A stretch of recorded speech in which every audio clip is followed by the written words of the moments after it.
How is it going, everybody? You're watching That About Tech, and today I'm going to give you the best iPhone portrait mode hacks. So I'm going to teach you how to take the perfect portrait mode photos. And in this video, I'm going to especially focus on objects like this one or this one, especially because portrait mode on the iPhone already does an excellent job of taking portrait modes of people because it uses machine learning, AI, and everything to recognize the face, the hair. So it's pretty hard to mess up a portrait mode photo of a person. But when we're talking about objects, it's a completely different story. So I'm gonna show you how to take the perfect shot. Let's get started. One last important thing is that this video is especially focused on iPhones that have the portrait mode as a native feature, so iPhones with more than one camera, like this one for example. But if you use an iPhone with a single camera and you use apps like Halide to give that portrait mode effect, those tips will also work because they're pretty universal.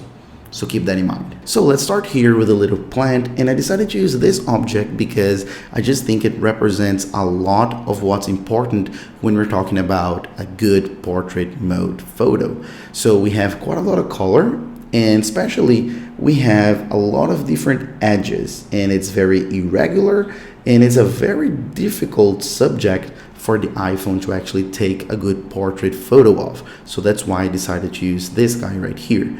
So let's start with it, and I'm gonna place it right here, and we're gonna start our testings and our tips. So let's get here the iPhone and open up the camera app and just toggle to portrait mode.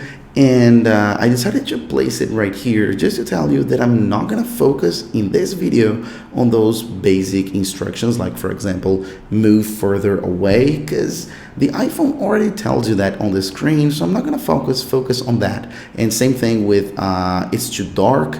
Whatever tips that the iPhone already give you, I'm not gonna give you, all right? Just because it just doesn't make any sense. So let's move the plant a little bit far away to place it in a position where we exactly like.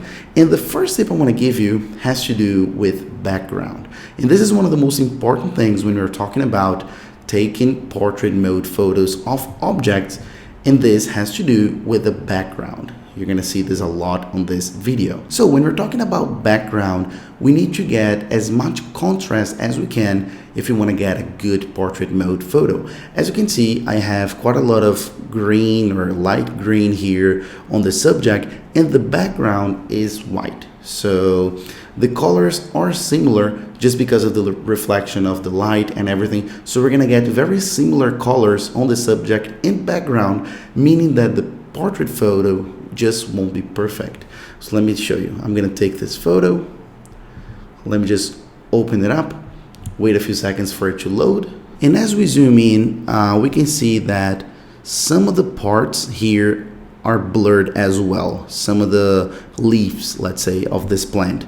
And those are the exact leaves that are the lightest in color, like this one and this one. And you can see that some of the leaves in the back are not blurred, and that's because of the color, because they're darker in green.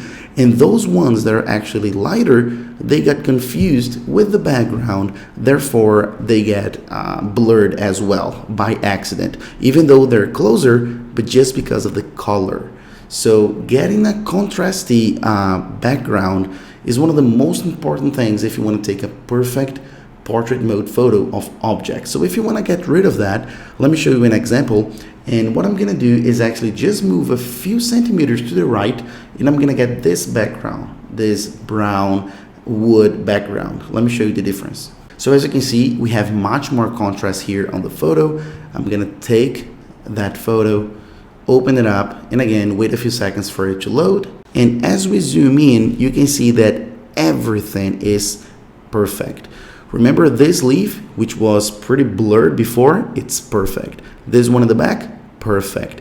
Everything, all the details, all the edges are just perfect. And that's solely because of the background color. Since we get a contrast because of the wood color, we get a perfect blur. By now, it's pretty clear that the background is the most important factor when we're talking about the perfect portrait mode photo. But it's not all about the color and the contrast. The distance of the background is also very important. How far it is from the subject we're taking the photo of. This is super important. So again, I'm using the same plant here as an example. I'm going to take a photo in portrait mode, and as we can see, the distance of the background affects the image so much. As you can see, the farther away it is from the subject, the blurrier it's gonna get. Of course, this is not necessarily bad. You can take some very dramatic shots, but keep that in mind. If the background is far away, it's gonna get blown up. Now let's talk about the second object, this one, the beer glass. And I decided to use a glass just because of two main reasons. One, because people take portrait photos of glasses and of beer bottles and things like that all the time, so it's an extremely common subject to these kind of photos. And two, because it's transparent, and the iPhone has such a hard time to take good photos of transparent objects. It just blurs the whole thing, it gets confused. It's interesting, but today I'm gonna give you the tip to get perfect photos about these subjects as well. So first, same scenario, we're gonna take a photo of this glass, and we have a white background. I'm gonna take a photo. Let's open it up, wait for it to load. And on this first attempt, it just didn't work at all. Look at this, it's completely blurred. Let's try again, let's try and take a better photo. As you guys can see, the blurred effect worked. So the front part is very good, the quality is great, but it screwed up the other part, the back of the rim here on top. It just screwed up because of the background. So it just can't tell the difference between the white background and the border of the glass. So it just thinks it's one thing and it blurs. So it's kind of a similar effect that we saw on the plant, but here the real trick here is to actually get dark colors in the back, so as a background. So since glass is transparent, we want to get far away from white, from bright backgrounds, a lot of light or anything like that. We want to get dark backgrounds. So not exactly contrasty. Of course, they're going to be contrasty just because they're going to be dark, but you need to look for dark backgrounds if you want to get perfect glass shots. Now let's change the background a bit, and as you guys can see, I'm using a really orange, dark orange wall, and I'm using that as a background just to make a very nice contrast.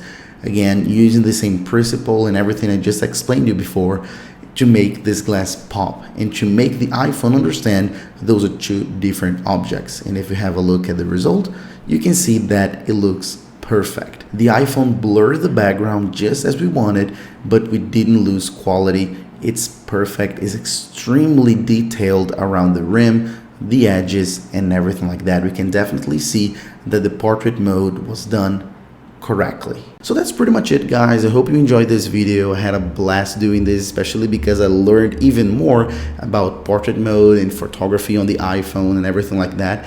If you like this video, please make sure to hit the like button down below, also the subscribe button and the little bell icon to get notified whenever I post a new video like this one, and also make sure to comment. Your feedback is always appreciated and I answer as much as I can. So that's pretty much it, and I'll see you guys in a few days. Bye bye.